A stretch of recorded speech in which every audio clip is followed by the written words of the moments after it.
talking about video games. Yeah!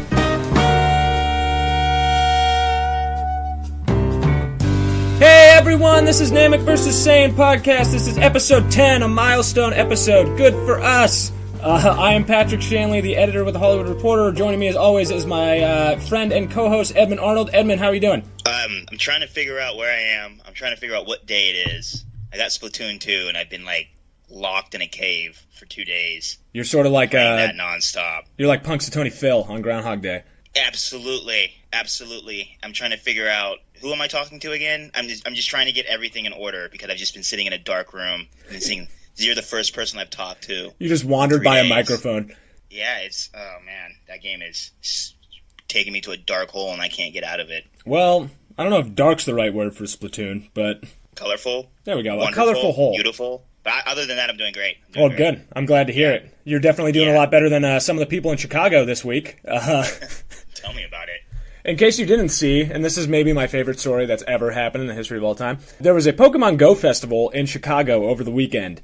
It did not go as planned, it turns out. There were too many people. There were a lot of glitches. They kind of overrode a lot of the mobile hotspots that were there. The mobile networks were overwhelmed by the amount of people trying to catch Pokemons, rare Pokemons that were promised, and people were not happy. No, and they shouldn't have been. That's absolutely ridiculous. These people come under the impression that they're going to go to this park, meet up with a bunch of people, and then actually, I think it was a raid that they were going to do. So they were planning on everyone getting onto the same server, doing a raid in order to collect these legendary Pokemon, which people who have been playing this game have been waiting for a year.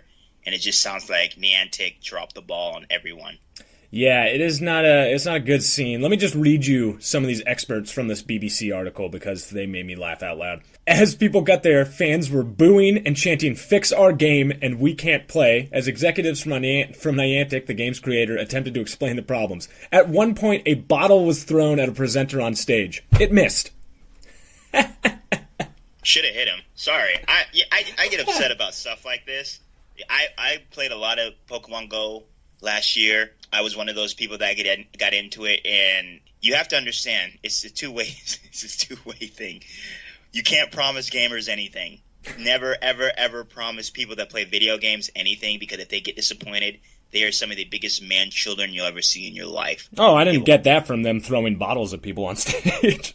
Just don't promise them anything. And if you're going to promise something where you have to get gamers to leave their homes, to have to be social, make sure whatever you're planning is going to work. It sounds like the people got out there to the park. They couldn't even play the game. They had this big event planned. And if you can't play the game, that's the first thing. That's what you focus the entire event around. And I can't even get into the game. It is amazing to me that an entire event is literally predicated on one thing: come out and play the Pokemon Go game. And that's the only reason it exists is to play the game, and the game did not work when you got there. No. And it's, like you said, there's a bunch of people, there's traffic, people couldn't get anywhere around the park. You have a bunch of nerds. And I don't know if you've ever played Pokemon Go, and I was one of those nerds. But everyone's just standing in a big crew. And if you're out in the park and you're trying to walk, we made so many people mad because people are trying to walk through us, and we're all standing in these large groups. Staring at your phone. Get around us. We're all staring at our phones. We're all just causing a ruckus. Some people are playing the Pokemon song as loud as they can. Oh, God. So, it's not the most pleasant thing, but I like the idea that you're doing these big events and you're getting all these Pokemon Go players together. But why are you not taking the steps to make sure that it's working? And I was very against it before I actually got out there and started meeting people and playing it last year. Did you actually meet people playing Pokemon Go? I don't talk to them today because I don't meet people on my Xbox Live and become friends with them. But it was still people that I met up with, talked about the game, talked about where to find these different Pokemon. So it was an experience unlike anything that I've ever had in my life. Look, I played Pokemon Go briefly because it was free and I thought it was funny. But I don't think I ever was wandering around looking for Pokemon and then bumped into another person playing Pokemon and be like, "Oh, we should catch Pokemon together." So the Bay Area Pokemon Go hype kind of blew up. Mm-hmm. So there is specific areas in the Bay Area where you could go to, and there would be other, because that was where the rare drops were. So if you were looking for I can't even think of an example right now. If you're looking for a Dratini, or if you're looking for like a Dragonair, you would have to go to like the Berkeley Marina or you would have to go to Crown Beach in Alameda. So these places that were spawning very rare Pokemon were bringing droves and droves of people to these like beaches and to these parks. So you would see and you know what they were doing because they'd all be on their phones, right? And they wouldn't be dressed up like they'd be there to work out. They'd be in their jean shorts and like their San Francisco flat bilge hats turned backwards to the side. Cargo shorts. So, yeah, a lot of cargo shorts. Socks with sandals. That whole look going on. You know, people wearing glasses instead of contacts. So it was a very good.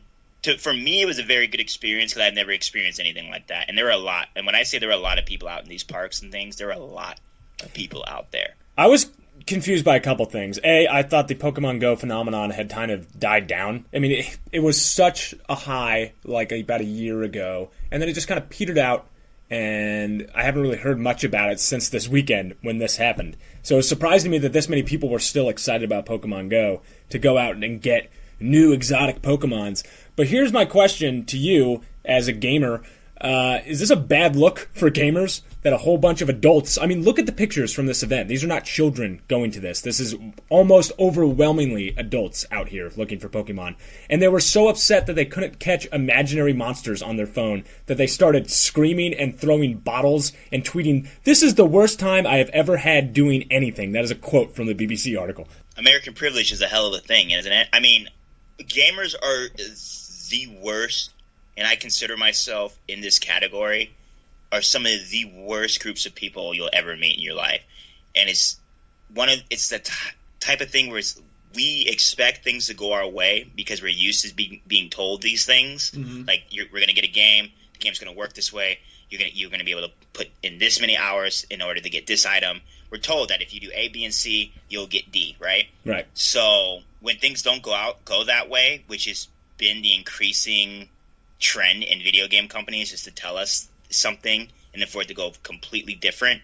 Yeah, gamers get upset about everything. I mean, look at everything that's happened. Look at any major cancellation. Look at any major change in a game's development cycle in the last, 10 years, and there is some type of crazy uproar where a developer is getting their life threatened, or a developer is getting all their information put out onto the internet because people are getting upset about a slight change they made to someone's voice or something like that. You know, and I'm not pulling up any specific situations, right, but it's increasing trend. And yes, you're absolutely right, and I agree with you. It's a bad look on gaming. For sure. Community. I mean, this just reeks of entitlement and tantrum throwing. This article, it ends with this: to try and appease the people who came to this event and didn't get stuff. Attendees were told they would get a Lugia. That's a Pokemon that had not been available in the game before. An announcement that drew big cheers from an otherwise dejected crowd. They gave you a fake monster in a video game, and people were like, "Yay!" Are you 10 years old? And it takes away what makes Pokemon Go great. They just give you a Pokemon rather than having you, walk around in a circle like an idiot in order to stumble across your phone rumbling for you to throw a fake Pokemon ball at it. Look, I get you. I get where you're coming from. I get these are grown people. They should have been able to handle this better. I don't think anyone should ever be a victim of violence. I don't think you should ever throw a bottle at anyone if you disagree with them. But I think you also have to understand where these people are coming from. They're promised to have this big social event. Niantic does this a lot where they promise things with Pokemon Go. And this isn't the first time they've done this, where they promised something and then rolled it out, and then it's been an absolute catastrophe. They've done this before. I don't think that the reaction was warranted. I don't think any grown person should ever react that way to anything at all, and all of you should be very ashamed of yourselves. Tisk. But I do believe that Niantic does need to have some sort of blame upon themselves as well, because they've been doing this for a year now, and they've been rolling out these, and they know this crowd. They right. know they know the people that are playing this game because they get outraged over everything. Everything. I feel like I may be coming off too... I don't feel I'm coming off too strong and when I'm saying these people are acting like children, because I do think that. But at the same time, you promised something and you did not deliver on it. So it makes sense that people would be upset. I just think the level of upset these people are getting might be a bit too high. Either growing up catching fake monsters. That's what hurts my head about it. And I'm just saying, it's like we talked about last week when we're talking about competitive gaming's trying to go mainstream. Well, if stories like this keep coming out, it's not going to help that cause. Oh, no. No, it's a bad look. Like you said, it's a bad look. Yeah, man. It's the same thing when we keep seeing athletes going to jail for different violent crimes. I mean, like, that does not help whatever league they're playing in. This is a similar type of story in a different way that is hurting the brand of video games. Is it? I don't think it's that bad, because that's a bad parallel to draw. I think it's not a reflection on esports and esports players in general, but I think it's a reflection on the gaming community as a whole. Yeah, the culture behind it. The culture of it, where it's like, I am entitled to a specific service that I paid for, and if it doesn't go my way, I'm going to rage in a way that I want everyone around me to suffer the same way that I feel like I'm suffering right now. I mean, I get both sides. I get both sides. But to react in a way that you're going to express violence towards another individual who's trying to help you, it's unwarranted, man. Like, come on. Like, you're a grown person catching fake monsters on a weekend. I mean, that's essentially what you're doing. They're not real. You're not getting paid for it. It took 3 hours out of your Saturday. Like, chill out. What were you going to do anyway? Sit at your house and, like, level up in Splatoon 2? Probably play Pokemon in a different part of the city. Seriously, you just get your old Pokemon Yellow and try to collect all 150 Pokemon. And I don't understand it. Like, chill out. You're fine. You're not dead. Like, someone's threatening your family. It's crazy, man. These gamers are crazy. Yeah, there's just so much outrage caused by so many things. Well, I can't sit here and act like I'm above it because I experienced it myself. Like, Rockstar and Grand Theft Auto 5 is a perfect example. Every time they roll out a new online DLC, I get extremely mad. I'm like, where's my single-player DLC? Screw these people playing online. I hate them. I hate them all. It's just, you expect certain things to go your way when you play video games, and if they don't, you react like a child. It's just bizarre that after so many years of this type of thing happening constantly, I mean, like, this is not new, as you've said, even with Pokemon. Things don't work often in video games, and yet people still expect them to work perfectly every time. I don't get it. I don't get the culture. I don't get it. I don't know if it's like a lack of maturity that gamers have. I don't want to scapegoat us all to be like we lack maturity or anything like that. I don't know. I don't get it. But it seems like it's only with the gaming. Actually, let me rephrase that. It seems like it's only with like nerd culture, geek culture type things where people rage like this. Yeah, there is definitely a sense of entitlement. I mean, this is not only for video games. There's obviously this in movies that deal with. Let's look at DC. Like over the weekend, the people who so they unveiled the new Aquaman trailer. They unveiled a Justice League trailer, a new Justice League trailer, and the amount of vitriol that was spat out online by people being like, oh yeah, this is what we've been with, like, take this, Marvel, like, oh, I told all you haters for so long that this is finally gonna come. Like, it's a movie, man. Like, you're not involved in the movie. They don't care about you. They want you to buy a ticket to it. That's it. No one in these brands gives a crap about you, and it is insane the amount of, like, I don't have another word other than entitlement. You feel like you have ownership over something that you have absolutely no ownership over. It's like people take their labels so far these days. Yes. Like, we really need to be, everyone wants to label themselves, and it's to the point where it's like, you're such a bland person that you have to pick a team between Marvel and DC, and then you have to, like, act upon it as if it's something that you actually need to put stakes into, if that makes any sense. Oh, no, absolutely. Like, you're predicating your personality around a brand. Right, and I see a lot of it on the internet community, like, oh, these DC boys don't know what Marvel's got, or these Marvel... It's just like, are you guys that bored in your life that you need to affiliate yourself with something? I don't get it, because I've never had any affiliation with with anything. I mean, I'm an independent. I mean, I don't have a brand affiliation with anything like that. Like, if it's good, I'm gonna purchase it, or if it's good, I'm gonna follow you, or if you're saying what I like, I'm gonna vote for you. I mean, it's crazy, these labels that people have, and they can't. I don't know, man. It's something that I can't wrap my mind around. Yeah, I think we live in a society of hyperbole at this point, where everything is either the best ever or the worst ever, and it doesn't matter, because once you're aligned with that group, it's like everything they do is good and everything the other group does is bad. Doesn't matter, like, the differences in between the certain things they release. Like, and that's what's crazy to me. You're absolutely right, and there's no middle ground. Yeah, what happened to that? I feel like 10 years ago there was middle ground. You don't meet a lot of people that are like, Marvel movies are top notch. DC movies aren't that good. Right. But those DC television shows are pretty good, and those DC animated movies, no one's touching that. Right. So, there's no balance. And then there's no balance. No one's willing to say, Marvel's doing this well, DC's doing this well. They both need to improve on this. I enjoy watching both of them. No one really says that. It's like this or that. DC's amazing. Marvel sucks. I get frustrated. I get frustrated too, especially as somebody who grew up with all the characters and all of these things. Same thing with Pokemon. I mean, like, I grew up with Pokemon. Like, I like a lot of these things, and I don't like a lot of other things they do. But when I don't like something, I don't go online and start bashing the people who make it. And I especially don't go online and start making death threats to the people who made it. Look, death threats are I don't understand. That's something that I can't wrap my mind around either. There's a whole bunch. We're talking about a whole bunch of stuff that I just don't understand. I'll never understand death threats. But if you're upset about something, if you don't like something, don't buy it. Don't watch it. Like the Confederate that they announced that was going to be released. Right. People went into an uproar about it. We don't want to see any more slavery stories. We don't want to see any more stories about blacks being viewed as lower than white people and this and that. And it's just like you haven't even seen a preview. Exactly. It was just announced. You don't have any idea what this movie's about. Like, I understand you're sick of white people, and I get it. You're sick of white people writing about black stories. I get it. I understand it. I'm with you on that. But can we at least see the preview before we start, like, raging? For anyone who doesn't know, Confederate is the next announced show by the showrunners of Game of Thrones. And essentially it's like an alternate future in which the South Confederate states succeeded in their succession from the Union, and slavery still exists in whatever future society we're in. Which, whatever, if you want to debate the concept, like, I'll actually stand with you, because I thought it was a stupid concept for a show, regardless of any of the racial issues that deal with it. I just thought it was a dumb concept for a show.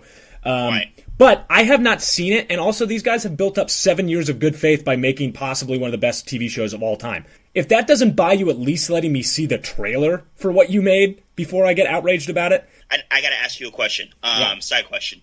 Why does the premise seem so stupid for you? Because for me, what is that show called on Amazon? A Man in the High Castle? The Man in the High Castle, yeah.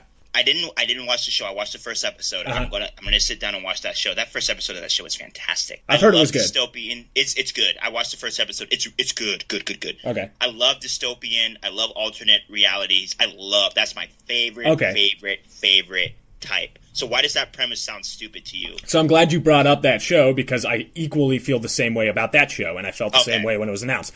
That's not my thing. I don't like those types of things. I didn't like the imagery in it, because it doesn't make any sense to me. If Germany had won the war, let's say they did, first off, I don't know, I haven't seen the show, maybe they do it this way, where it's split between Japan and Germany, and they... It is. Okay, that wouldn't happen, because they were at odds too. But also, you would not keep the iconography of America and just drape swastikas over it. Like, you wouldn't have the Statue of Liberty still be standing just dressed up as a Nazi now. Like, that's the parts that bother me. It just seems reductionist for history, and it doesn't seem like it really makes any sense or takes into account, like, how complex all of these things would be. Like, these are not how the wars worked, even when they were being fought. And I understand that, like, they currently make a show with White Walkers and dragons, but, like, that's real for the world that it lives in. I like good stories.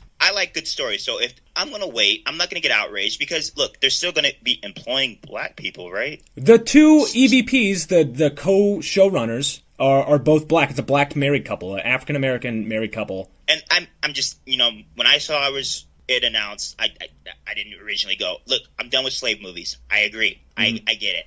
12 Years a Slave was the last slave movie I'll see. I think that movie kind of hit the pinnacle of slave movies. I don't think we need it anymore. I really don't.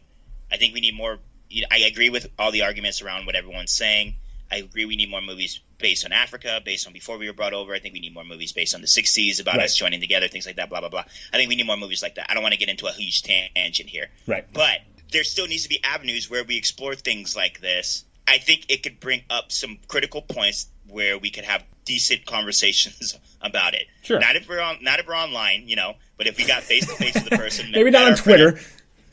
Met a friend at a bar like people used to do, like meeting someone at a bar on a Friday night to discuss their, what they did this week. Yeah. Maybe we could have a good conversation. You don't know what they're doing with the Underground Railroad.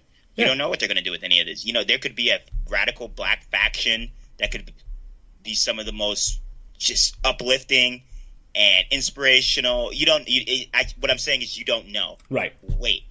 And then if you don't like it then, don't watch it. Right. If you don't watch it, it will go off the air. Exactly. It's the same thing. It's vote with your wallet is what they always say. And because we live in a capitalistic society, so it's like, if you don't want something, just don't buy it, and it'll go away if enough people do that. And then B, again, it's just all hyperbole, man. Like, it gets announced, and so it's either the worst thing in the world or something you have to defend blindly. Like, why can't I have a middle ground where, like, I don't really care about the show, but I also don't want people blasting something that they haven't even seen yet? And that's where I'm standing. Right. I'm in the realm of, I understand the arguments. I don't think we need any more. I'm sick of seeing blacks portrayed as subservient to white people. I get it. But on the other hand, I haven't seen it yet. So I don't know in what context any of this is going to be represented. And you don't know. It could be something in the Westworld type vein, right, where you're cheering for, all the main cast could be, and you don't know you don't even know who the slaves are. No, we don't even know characters yet. Yeah, they could have expanded slavery. Who knows? The Confederacy could have freed all the blacks and brought in another group. You don't know. That's right. It's fiction. Just wait to get more information, and then if it turns out that they're just belittling you, then outrage. Then show some rage. And then you're warranted. And then you're warranted in that rage. Right. Yeah. Right. It was just announced. That's it. Right. With no pictures or anything. They just said, we're making a show.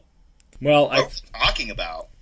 Ugh. How do we bring it back to Pokemon Go? That's the question. Luckily, everything in my life revolves around Pokemon Go, so it's not that hard for me. Oh, okay. We were talking about people's reactions, and how people just need to chill out. Okay, right. All right. It's just, this was clearly a debacle of an event. It did not go off the way they had planned it. It reminded me of that Fire Festival with Ja Rule and that stupid idiot guy, like some hedge fund manager who was like 24 years old and thought he could run a island music festival. And it was like Lord of the Flies, man. And that one I understood a little bit more about people getting really upset. But again, it was a whole bunch of... I hate saying that. Kids. Yeah, there is a whole bunch of rich Instagram kids, and I feel bad because it's not like you're not automatically a bad person because like you're rich and post pictures of yourself on Instagram. But it's hard for me to feel bad for you. Yeah, I don't feel bad for them. They pay the money. It's like whatever. You signed the contract. If you're gonna drop $2,000 on a music festival, then I'm sorry. Listen. Ja Rule's name was on that music festival. This is on you. Thinking? What are you thinking? Ja Rule hasn't been relevant in 20 years, and you think that you're going to go to a festival with his name on it and be happy? You buffoon. Even when Ja Rule was relevant, I wouldn't trust him with a music festival, or especially setting up lodging for me in a foreign nation. Right. If it's Jay-Z, I'm not even trusting Kanye, to be honest with you. I would trust Kanye even a little bit more than Ja Rule. Good Lord. I think so, yeah. If it's Jay-Z, if it's Nas, if it's one of these business-oriented rappers, yeah. But Ja Rule, man, the dude's still wearing wife beaters in his videos. Dude, if MC Hammer set one up, I would trust him more than Ja Rule. Oh, hell no. MC Hammer, you getting all your money taken away. Oh, hell. That's a scam. As soon as you see MC, I'm like, oh. Well, wait a second. Something's not right here. But yes, I'm sorry, Pokemon people. I feel bad for you. You went out there. You had to leave your house. I know how hard it is for you to have to leave your house on a weekend. Oh, woe is me. You went out there. You didn't get what was promised to you. I get it. But you didn't have to react that way. That's all I'm saying. And now you all get a free Lugia and $100 in your pocket. If you're really upset with Pokemon Go, this is what you do. You delete the app. You never play it again. What a novel concept. That's how you show Niantic that you don't want any part of them anymore. You don't throw a bottle at someone who was just hired to be there for the day. Really? Thank you so much for accommodating our silly schedule today. Oh my gosh, thank you. Today's been a crazy morning, so I'm glad we can make this happen. Yeah, we heard you got pulled into a few things. So. Yeah, there's been a couple breaking news stories, so... Brilliant. So I'm going to just, without wasting more time, Luke Smith is the game director for Destiny 2. He's here with me. Wonderful. Hi, Luke. How you doing? Good. How are you? I'm good. Great. Thank you so much for taking the time. I got a chance to get my hands on the beta for Destiny 2, and I've enjoyed my time quite a bit. I'm actually counting the hours until I can go home and play it some more. But it seems to be getting quite a positive reaction online and from a lot of the fans. How's that for you? We're always excited to see reactions to anything that we create, and our fans, respond with, verve of excitement and areas where they think we could do better, and that's awesome, and we're happy to hear it. You guys have a little bit of time to maybe address those before the game is officially released in September. Are there any particular issues that you and your team are focusing on before you get to that release date? Well, bluntly, because of the nature of betas and our focus on the technical diligence and release process, we've talked a little bit about how betas for us are a test of our technology and our shipping. This particular beta is less of a test of our game design because the content is a few months old, and so we've been building the rest of the game while we submit the beta to a bunch of technical diligence on our side before we release it to world. So it's really assuring to see that our community is identifying a bunch of the things that we had previously identified, in the last few months while we've been working on the rest of the game. Do you feel like this beta is a good representation of what people are going to get when the game is released in full, or there's a lot of aspects of the game that are not included in this beta that you are excited for people to get their hands on? The beta is an extremely small slice, intentionally so, where we're actually keeping a whole bunch of the game secret. We're not really letting people look at how the game loop actually works. We've disabled progression in the game, which is a huge part of Destiny, a game where you build a character and take them around a bunch of awesome worlds. We're not really showing any of our awesome worlds. We're focusing on one map in our competitive PvP playlist. We very intentionally have made the beta focus on the technical diligence in a very small slice of content so that players can be, surprised and delighted in September. That's a bit of a different approach than you guys had for Destiny 1, it seems like, because that was such an expansive beta. So I'm guessing that this was it was obviously an intentional decision to hold back a little bit on this beta, but was that influenced by the first game? I think it's influenced in some ways by the original beta, but also influenced in a bunch of ways by our thinking around The Taken King, which was the last project that I had the privilege of directing here at Bungie, where we had a bunch of content in the game that we never told players about, and we just let them experience it. We didn't come out and make big statements. We instead focused on, let's talk about our game scenario and then get the game into players' hands and see what they find and love. And I think that strategy really played out and created some of that delight and surprise that I talked about earlier. And that's really important to me because so much of Destiny is about being a part of a community. Mm-hmm. And when you're a part of a community that's discovering this game together, I think that's an amazing experience for the people who are there. Definitely. What's interesting, this is true of all sequels, but particularly so in a game that is driven by community-based gameplay. There might be people who are jumping into Destiny 2 that maybe did not play Destiny 1. The game, I don't want to say it has a steep learning curve, but it's not the easiest game. It's not a game that you can just pick up and immediately be good at. Is it hard to balance making a challenge for players that are coming back to a game that they may have sunk hours and hours and hours into, and also having it be accessible for fans who are just getting into the Destiny franchise? Yeah, that's a huge opportunity for us. The way we think about this is really the different moods for the activities in a bunch of ways. We want anyone who enjoys a first-person shooter to be able to jump into Destiny. And we would also love, and it was for so many players, I've seen and talked to so many fans who Destiny kind of was their first-person shooter as well.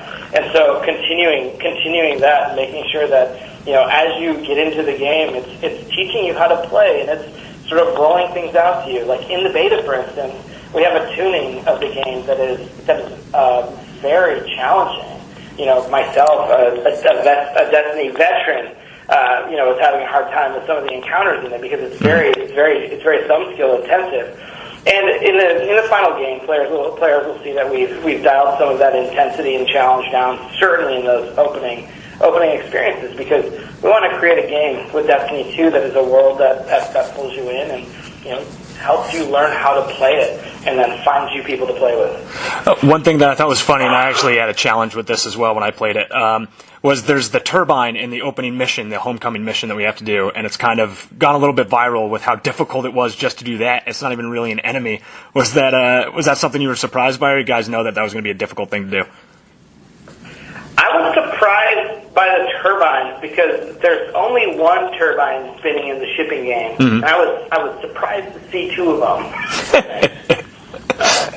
You sandbagged all of us. The older content, like that's a great example of something that we implemented. We found this to be too challenging, especially for that opening sequence of the game, and in the shipping game we removed it. Right. There's one spinning turbine instead of two.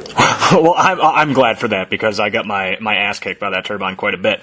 I tried to it a couple times too. That makes me feel a lot better. I'm not sure if you can speak to this before the game is released, but is there any particular new aspect in the sequel that you're, particularly excited about for people to see? I'm excited. One of our core philosophies around Destiny 2 has been this phrase that I've been using a fair bit, certainly with the team as early as I joined the project, which was about unhiding the fun. And this is about making sure that the Destiny 2 player experience is an experience where anyone can come play and enjoy the game, and also learn how to play it. And that's not just learn to move and shoot through the world in first person. This is about a game that brings you back each week. So a feature I'm really excited about here is a feature we call Milestones. And Milestones is the way that players learn to play Destiny. It's our way of saying, if you want to know what to do next in this game, in our main UI, something we call the director, which is like a map of the solar system, you can just press one button on your controller, and the game will show you what the next best thing for you to do is. And this is going to happen while the game's sort of guiding you to the resolution of the Red War storyline about Gaul taking the Guardian's Light. But this milestone system is also going to guide you on your journey to become more powerful, to take on even greater challenges that await you in Destiny 2. I'm glad you hinted on it a little bit because you've spoken about it with a little bit more length previously, but there's an expanded story in this upcoming Destiny that the first one didn't have as much of. Was that a conscious decision to try and really bump up the story element of this new game? Yeah, and we've been looking and building Destiny, for years now, and supporting Destiny 1 in its sort of ongoing releases and its expansions. I think we continue to evolve our thinking about the importance of story and characters, and our approach to Destiny 2 is, another turn of that learning. We're continuing to try to focus on worlds you want to be a part of, and characters that you can't wait to hear from, or characters who create an emotional response to you. We have characters in the game who are polarizing at the studio. Some people love them, some people love to hate them, and that's awesome when you have characters who can create a response and have those characters be a part of the texture of the world is something we're really excited about. Cool. Is there going to be a light level cap in Destiny 2? I know that you've raised it. It kind of kept getting bumped up in the first one. So is there a number that is capped at already in Destiny 2? Yeah, we're not really talking too much about what we just call the power progression. Right. About the power progression systems, but I think that we've been learning as we've been building expansions for Destiny 1, and our team did a bunch of work on the light refactor for the Taken King, and I think we've got another round of learning that we've applied to Destiny 2. Gotcha. I was at your reveal event a couple months ago, and I think you touched on it briefly, but you said that there are people on the team who could log on and just absolutely destroy players. They're so good at this game. Seeing as how, Overwatch just signed this big league deal, competitive gaming seems to be getting bigger and bigger and bigger. Is that something that you take into account with games, particularly like Destiny, that have that type of competitive element to them? Those are things like esports are big steps.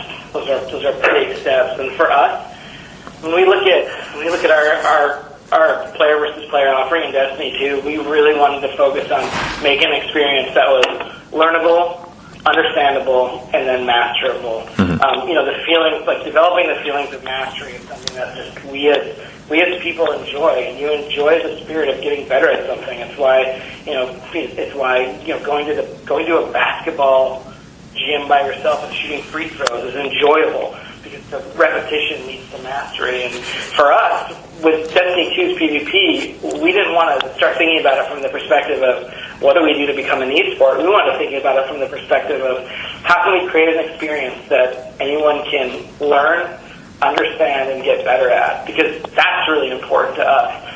Doing that means you've got great fundamentals for a PvP game, and that was something that was really important to us as a team. Do you ever log on? Have you logged on to the beta to shoot some people? Yeah, man.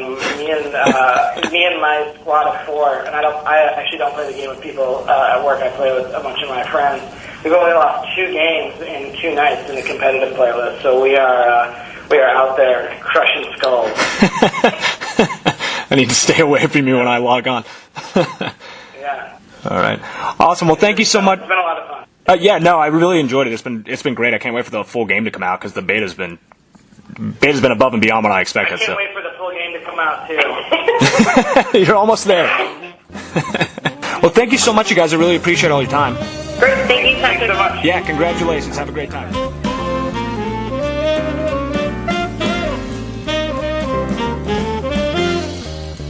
Anyway, something did this week, a game that did not have as awful a reaction from the public. Destiny 2 released its beta, early beta, and also now the open beta over the weekend. We had a chance to play it.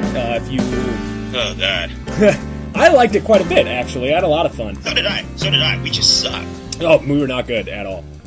Yeah, we're probably going to stream it again sometime. I think you beat it, right? You ended up beating the strike? I did, yeah. Oh my, it was hard though. It took me about 2 days. And I was online, like looking at other people's reactions because I thought I just sucked, right? And I didn't, apparently. It was a really difficult strike.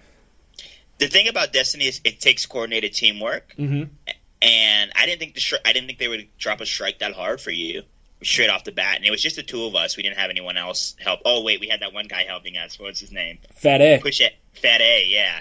Oh, so if you're wondering about our gameplay footage, we do have a Twitch. It is Namek vs. Saiyan. Namek vs. Saiyan. So if you ever want to see any gameplay footage, go ahead and check out. We do have our Destiny 2 video up from the 2 of us playing, and then I will try to post videos up as much as possible. Absolutely. But anyway. And as with always, reach out to us for our gamer tags and we can play with you. Yeah, absolutely. But yeah, that strike was hard. It was. It did not hold your hand. The whole game kind of just it just threw you right into it. Particularly, so if you didn't get a chance to play the beta, you have to play through a little bit of story mode first before you can get to the multiplayer. And the story mode was pretty straightforward, pretty easy, honestly, except for one part where you had to fight against turbines, this giant fan, and you had to shut it off. Was that really hard for you? Because that was incredibly difficult for me. At first. And then I realized how easy that puzzle was, and I was like, man, I'm an idiot. It just required timing. That was it. I'm still an idiot. I still didn't know. I think I just did it by luck more than anything. I didn't get to play many of the I didn't play any of the raids. I was mostly a strike person. Uh-huh. So I think those puzzle elements were big in the raids specifically. So it's interesting to see that they brought a little bit of the puzzle elements to the strikes. And I was happy to see it. You know, mixes it up from all those shooting people in the heads. You get a little puzzle, get your brain working a little bit. I enjoyed it. Get them juices flowing. Well, we were lucky enough this week to have Luke Smith, the game's director and writer, on the podcast, which you probably already know because it'll be the title of this episode. But so we got to talk to him, a little bit about a lot of these things. And one thing that I found interesting about it is that with any sequel, there's going to be people who are coming back to a game that they've already sunk a lot of hours into. And you kind of have to balance that with people who have not played before and are coming on. As somebody who played Destiny quite a bit more than I did, the original one, what did you think about coming back to that world? Did it feel like slipping on a familiar pair of shoes, or was it like, oh, these are high heels and I don't know what I'm doing? It felt like walking into your parents' home after being away for a couple of years, and that fresh smell hitting your face, and you're like, man, I'm home. It felt like that. I'm glad I got the hell out of here. It felt like a welcome back. I've missed you. Let's connect. Let's go out to dinner. Let's reconnect and do what we have to do. I enjoyed it. It felt the same. Mm-hmm. It felt beautiful. That game feels so goddamn good on my hands. I swear to God. I'm just like shooting people. I'm just like, man, I love it. I love the feeling of it. I can't wait to get back on with my friends. Well, I like the new ammo system. I like how they separated like kinetic ammo, special ammo. I don't know the names of it. Biotic ammo. I got the name so wrong. I'm sorry. Well, you're going to get blasted. I like how there's 3 different ammo sets. I like how I got to have a scout rifle and I can have a pulse rifle equipped. I don't have to have, 2 separate, a heavy weapon, a standard weapon. I like that. So, you could mix up your play style a little bit.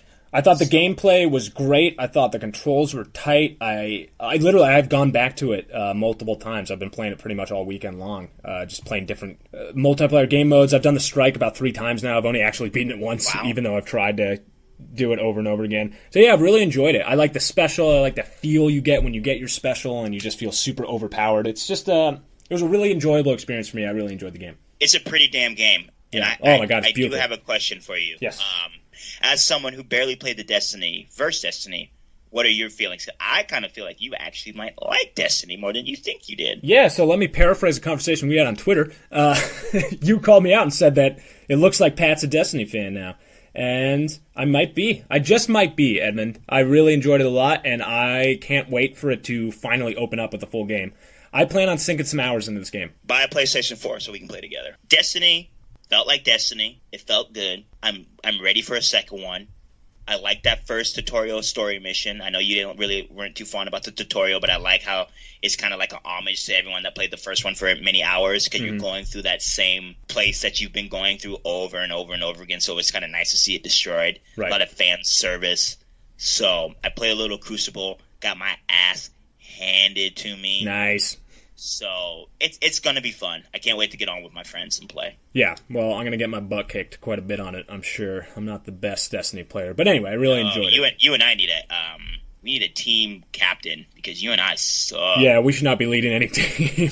No, I remember someone in our stream was like, my eyes are burning. That's how bad we are. So yeah. So check out our stream. That's a way to sell it.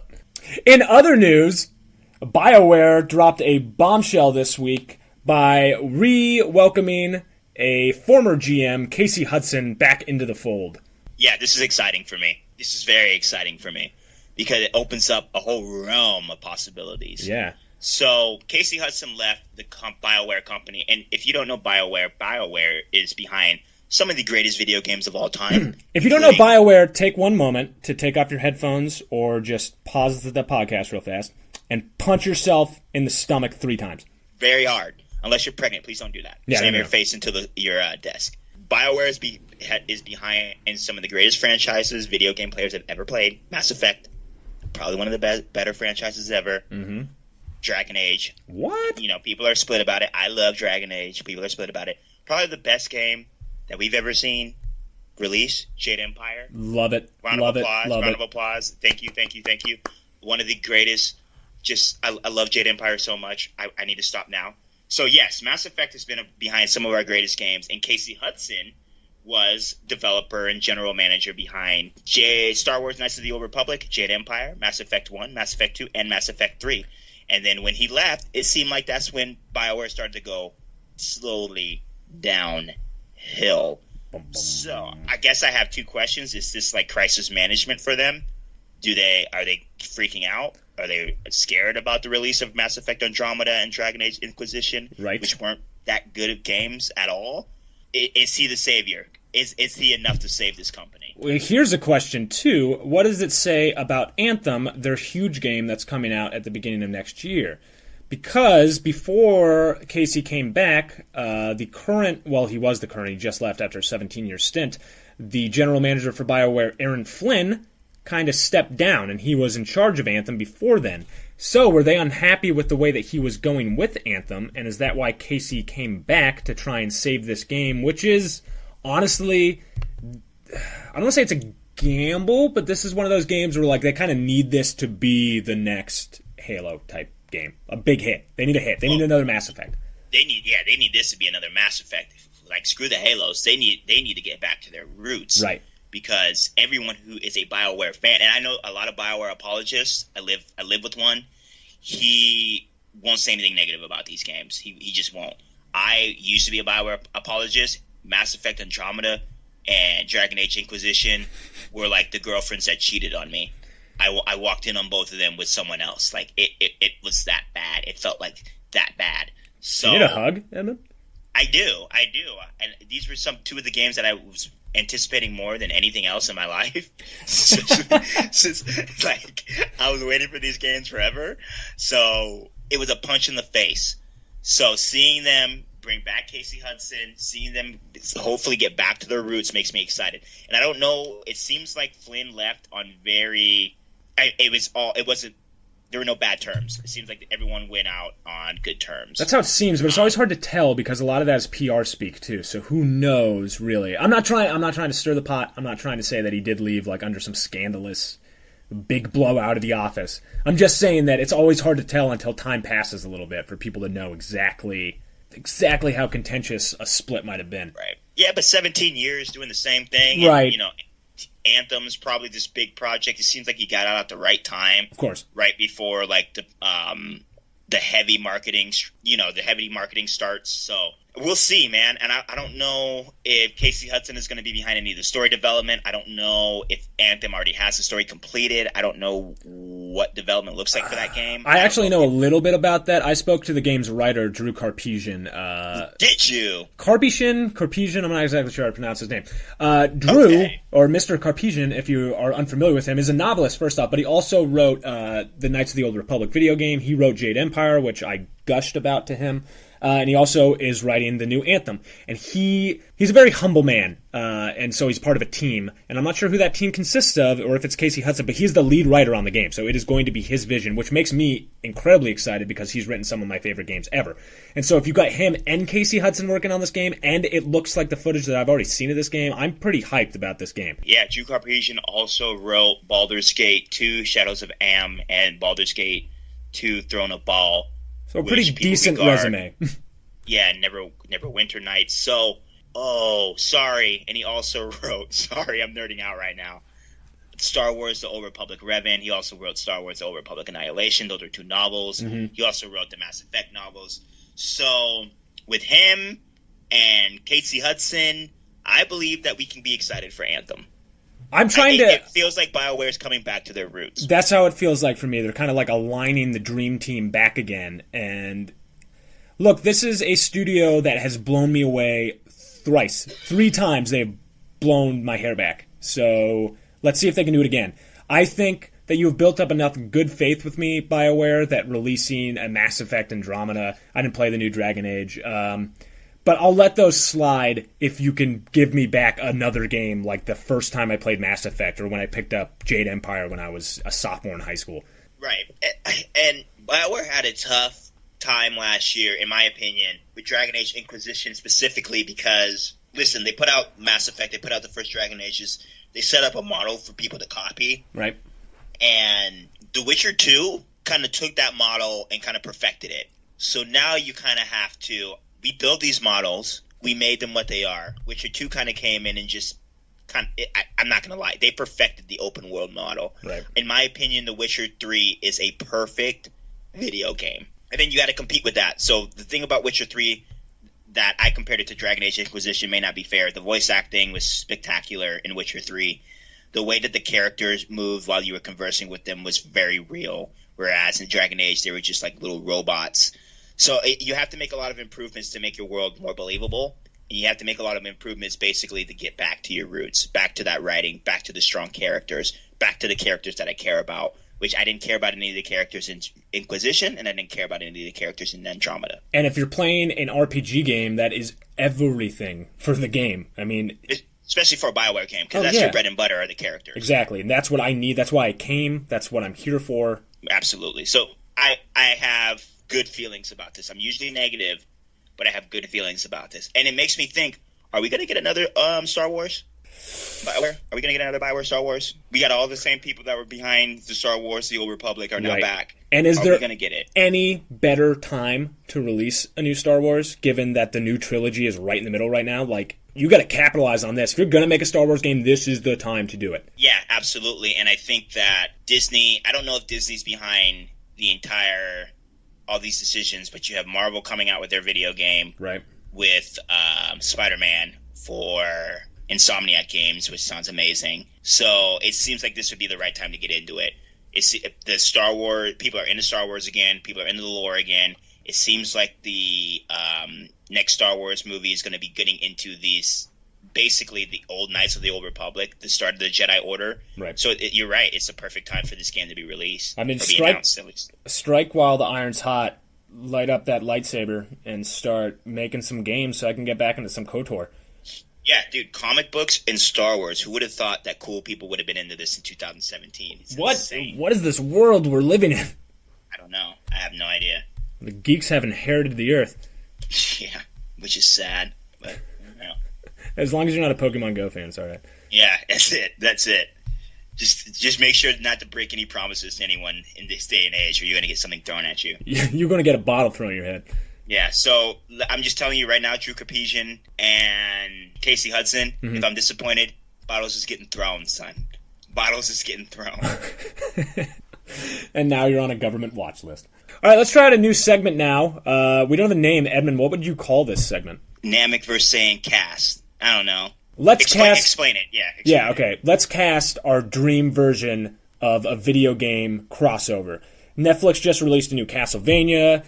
A lot of these things are becoming more mainstream and more well-known by a lot of people. So let's say, I want to watch a Legend of the Zelda movie because we've wanted that for so long. Legend of Zelda. We're getting a Legend of Zelda television show on Netflix. Well, there you go. See, and who would you want to cast in that? So, Eddie, you be the casting director. There we go. That's a perfect name. Ooh, yeah.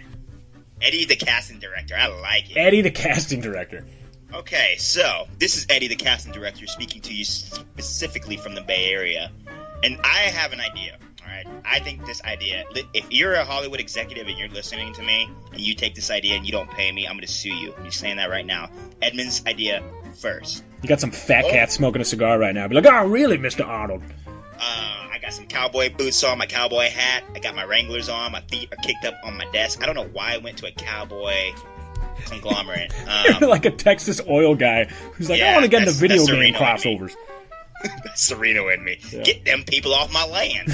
Okay, so I believe that Overwatch could be made into one of the top performing cartoon television shows on either Nickelodeon, Cartoon Network.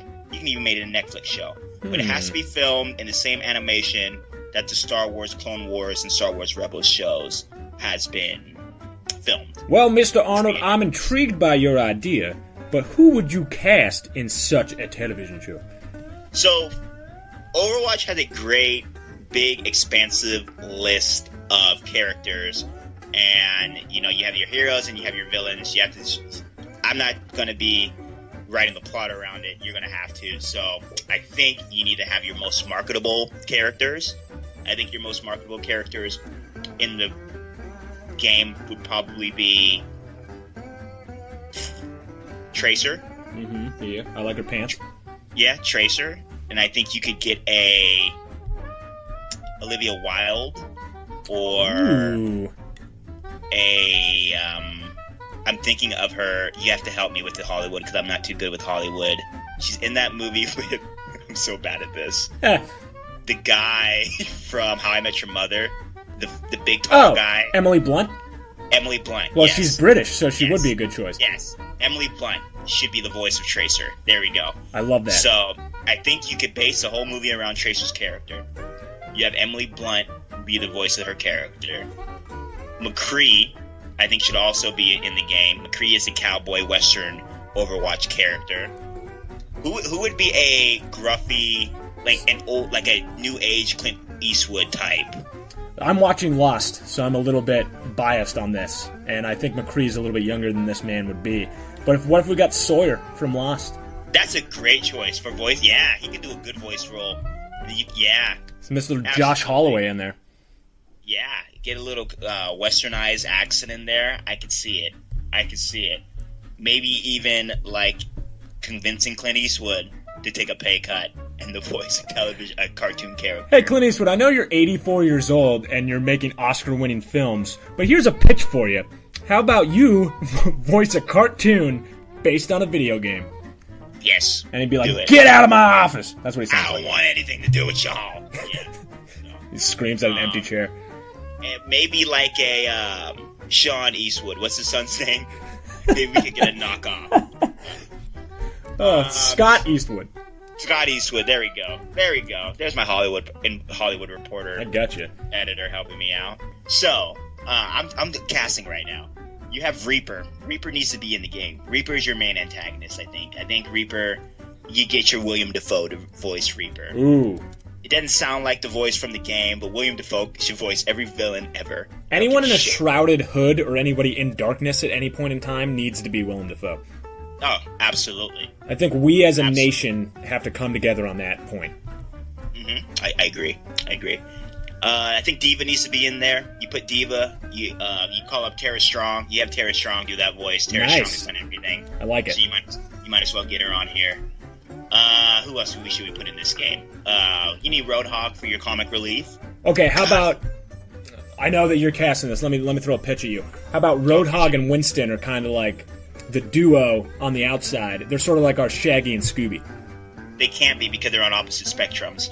So unless Roadhog kind of has one of those moments where he's like, oh, I think I'm a good guy, then yeah, maybe we could have them team up. So... yeah, that's a good idea. Is Roadhog sort of like the Iago to the Jafar? Yeah, okay. Absolutely. Yeah. Roadhog and Junkrat are kind of like Jafar and Iago, actually. Nice, I like that.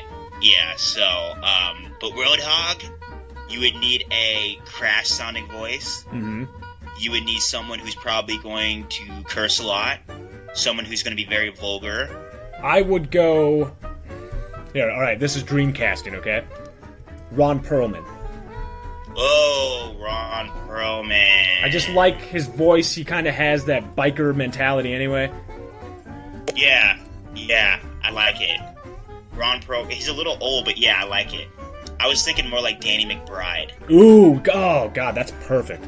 Yeah, I said Danny Smith. I meant to say Danny McBride. Danny McBride is exactly who you want. Names. Yeah. I would think Danny McBride for that. So yeah, that's Mercy. I think you have to have Mercy in there too. Who would play Mercy? Mercy's kind of like the angelic. She's kind of like the healer of the group. She has angel wings. I think there's only one person when I think angel in Hollywood, and that is Alison Brie. Oh my God, really? You kidding me? Were we really going to say the same person? No, get out of here. Seriously, Alison Brie? I was going to say Alison Brie. But yeah, Alison Brie would be perfect for that. Oh, Alison Brie should be in everything ever made. Yeah, absolutely. Absolutely. I think are we getting the show made right now? Is that what's happening? I think so. I think it needs to get made. Actually, Alison Brie could be a good Widowmaker too. Because she's got like that voice that you could turn into a villain easily. Oh yeah. So I think we could get Alison Brie. We could put her in certain different roles in this show. Okay, because she's my favorite character. Who's gonna play Winston? And Winston would be Phil Lamar. Ooh, Phil Lamar. You would need that like intelligent, regal type voice, right? Someone who you can trust to bring a very dynamic performance to it. I think you have Phil Lamar be Winston. I think Phil Lamar can do pretty much anything, so he would be a good choice. Absolutely. I mean, there's so many characters in Overwatch. You could do it. You could easily do a television show surrounding these characters. I don't know why it hasn't been done yet. I wonder if this is actually something in development right now. Like, there must be conversations because of how popular the game is and because of how much it lends itself to this type of... Oh, it's so accessible. Like, it could be... I mean, any kid could watch this. Right. And the story's already set up. I don't know too much about the story. I just know that some of the people on there are good and some of the people are bad. You have your first major villain in Doomfist. I don't know if you've seen the new character that they released in Doomfist. Terry Crews could easily voice Doomfist if he wanted to. But yeah, I mean, there's so many characters in it. You have May, Hanzo, Bastion. God, it's just such a colorful cast. It needs to be made. It needs to be made. Hollywood, call me. We'll list your number. Yeah, call me. Email me and bring me onto the creative team. We can make some moves. There we go. Casting director Edmund for you. Yeah, I know. And that's season 1. You bring in the next character season 2. There's too many characters in this damn game. You gotta split it up. You don't want too many characters to be following. But I think you could do it. I honestly think you could do it. But it has to be filmed in a way that's like Star Wars Rebels. Or an anime. Yeah. And that is Edmund Cast Overwatch television show. You're welcome, Hollywood. So, other big news that was announced at Comic-Con this week. We officially have 3 new Telltale games being announced for next year. 3? We have, well, actually, Batman's going to be released this year. It's going to be coming out the first week of August, and that is Batman Enemy Within. There's a very good trailer up on every video game website that you can find. Just Google Batman Enemy Within. It looks like he'll be taking on the Joker and the Riddler. Nice. The first one was okay. I liked what they did with the one thing I'll give about Telltale Batman games is they do whatever they want with the lore. Just go into it knowing that the characters that you expect to be characters are not the same way. So your Two-Face isn't the same Two-Face that you'd be expected in the comics or the movies. He's very different. I kind of like that, though. It's kind of like a new twist on things that are so familiar to me. So that's coming out next year. We have The Walking Dead final season. I'm a big Telltale fanboy. I'm one of those people that will say that The Walking Dead season 1 was probably one of the top 5 stories told in video games ever. If you haven't played it, I would highly recommend that you play it. So specifically if you like storytelling in video games. The story is told in a very, very good way, and it's probably one of the best. Lee is probably one of the best Walking Dead characters in my opinion. So their final season it began in 2012. The final season is coming out 2018, so we will finally get to see an ending to Clementine's journey. So I'm excited about that. But screw those two. The biggest announcement that came out of this Telltale announcement was, brace yourselves. We are finally getting the second season to Wolf Among Us. I finally get to see what is going on with Bigby Wolf. Round of applause. Yeah. Woo! Yeah. All right. This is huge, people. The first episode was released in 2013. I was one of those idiots that bought it day of. I loved Telltale games, and when I heard that they were going to be doing a Fables, and anyone who hasn't read the Fables comic, please go read the Fables comic. Fables is basically a comic where they take your favorite fairy tale creatures and basically add a modern day twist to it. One of the best comic book series to be released, and I believe they just wrapped up this year. Yeah, they did wrap up this year. No, last year, 2 years ago. Really? I did not know that. 2015. So yes, it follows Bigby Wolf, Snow White. Seems like it's going to be continuing the story of the first season. The first season was kind of like a crime noir type story. It felt similar to those old school. What is that movie with Russell Crowe? L.A. Confidential. L.A. Confidential, yes. It is in the same vein as L.A. Confidential. Very pulpy. The music is very jazzy. You're trying to find out who murdered one of the Fables, and it takes you in all these different twists and turns. It's like a really good episode of Law & Order SVU. So it's just a good first season. I recommend anyone go pick up Telltale when it was in its heyday. Go pick up Wolf Among Us. Go pick up the first season of Walking Dead. So that's all I got to say. I love Telltale games. They're not your everyday video games that you would play.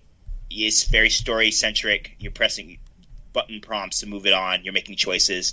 I highly recommend if you have a girlfriend or if you have a wife, if you have not kids, because they're not very kid-friendly. Right. It's a very good game to play with like another person, like a wife. For sure. It's like it sounds like watching a story more than just playing through a game. Yeah, and then the person that you're with can have input, whether it's a partner or anything like that. Make them have them make this decision or have them make that decision. Right. So it's very interactive. And it's just storytelling. It's all about the story. It's not about anything else. All right, well, a huge thanks to everyone who's listening. Thank you for continuing to listening. This is episode 10. This was fun for us to get to 10 episodes. Hopefully we can get to 100. If you haven't already, subscribe, share, like, follow us on Twitter, watch for us on Steam. Leave us a review on iTunes, please. Yes, please. Like you said, follow us. Find us on SoundCloud. We will respond to your comments. We'll respond to any questions that you may have. If you have any suggestions of who you would like us to interview, send them our way as well. We are all over Gmail. We're all over SoundCloud, Twitter. Mm-hmm. Just send us wherever you want to find us. Go ahead. It's Namek vs. Saiyan. Namek vs. Saiyan. at gmail.com and on all the social interwebs. As always, if you have any ideas or any tips, drop them our way, and we'll do our best to talk to the people who are actually making these games. So thank you very much for listening, everybody. We love you. Thank you. Go play Splatoon 2. Do it now! Talking about video games. Yeah!